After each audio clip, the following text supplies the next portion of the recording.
Oh tikar tafakur, oh bau sungai Tohor yang kotor, bagaimana aku akan bisa membaca keadaan ini? Di atas atap kesepian nalar pikiran yang digalaukan oleh lampu-lampu kota yang bertengkar dengan malam, aku menyerukan namamu, wahai para leluhur Nusantara. Oh Sanjaya, leluhur dari kebudayaan tanah. Oh Purnawarman, leluhur dari kebudayaan air. Kedua wangsamu telah mampu mempersekutukan budaya tanah dan air.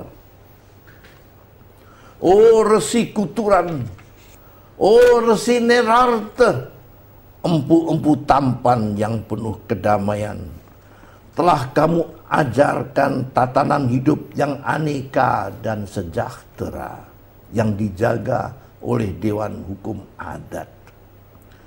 Oh bagaimana aku bisa mengerti bahasa bising dari bangsaku kini. Oh Kajau Lalido, bintang cemerlang tanah Ugi, negarawan yang pintar dan bijaksana, telah kamu ajarkan aturan permainan di dalam benturan-benturan keinginan yang berbagai ragam di dalam kehidupan.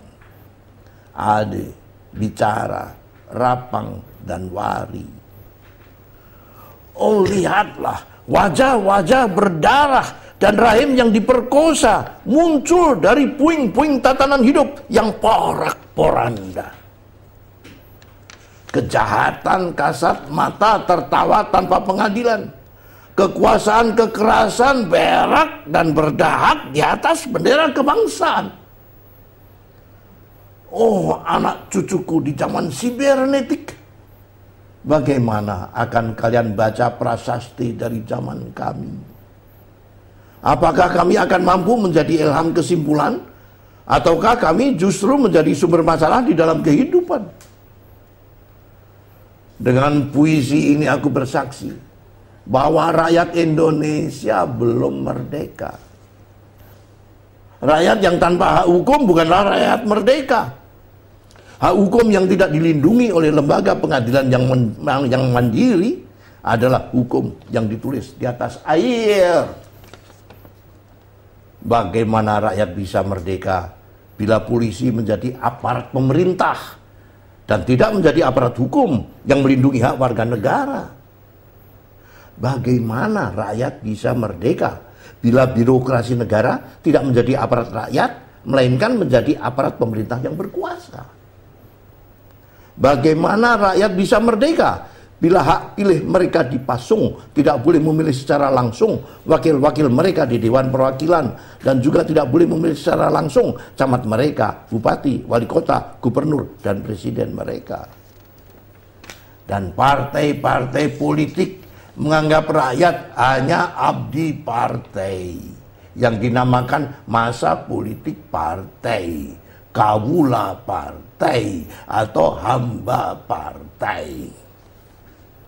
Bagaimana rakyat bisa merdeka bila pemerintah melecehkan perdagangan antar daerah dan mengembangkan merkantilisme dandes sehingga rela menekan kesejahteraan buruh, petani, nelayan, guru, dan serdadu berpangkat rendah?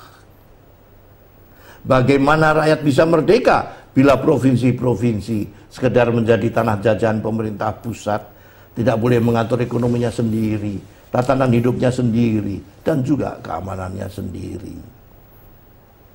Ayam, serigala, macan, ataupun gajah semuanya peka pada wilayahnya.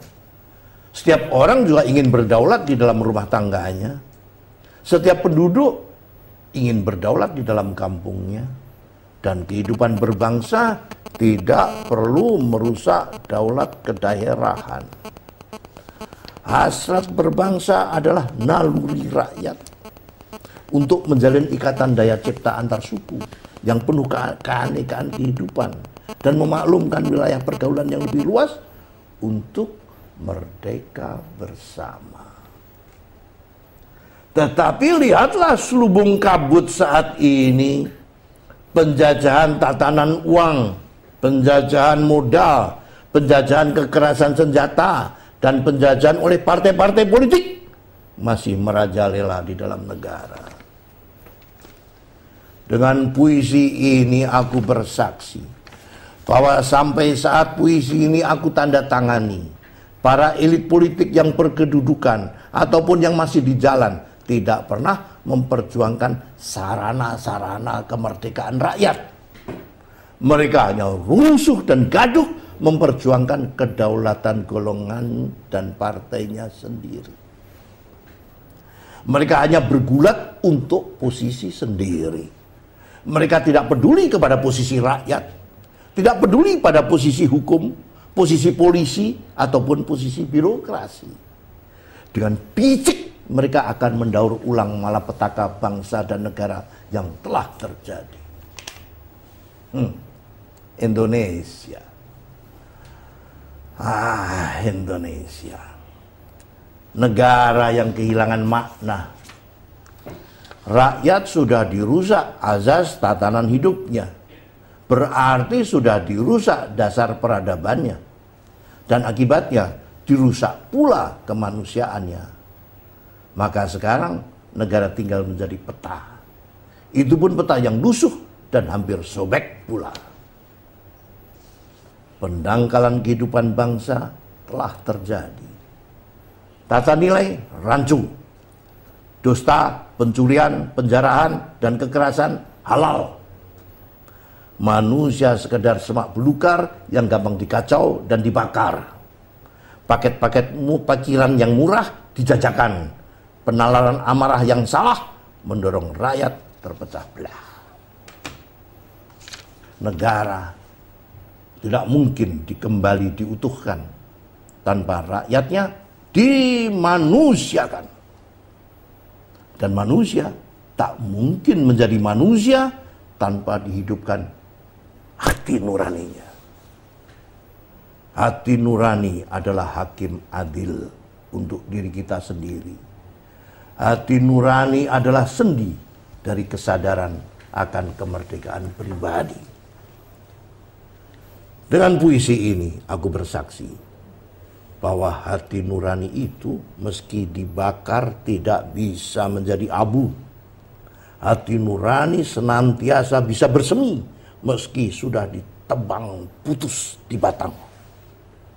Begitulah fitrah manusia, ciptaan Tuhan yang Maha Esa.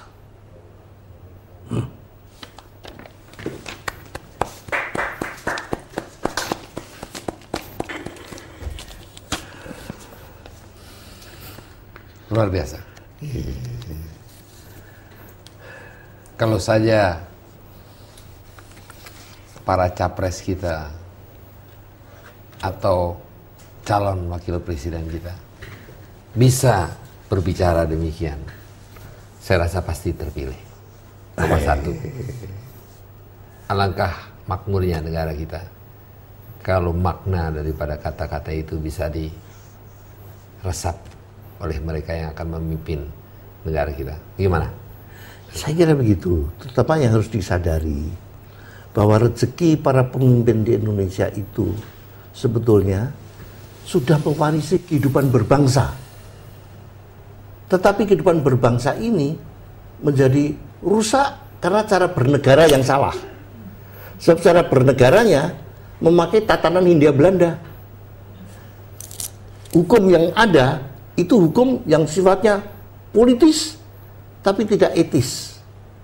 Apakah tidak ada etika yang dikenal oleh pendiri negara ini? Oh ada. Pancasila itu sudah bagi saya sempurna dari segi budaya.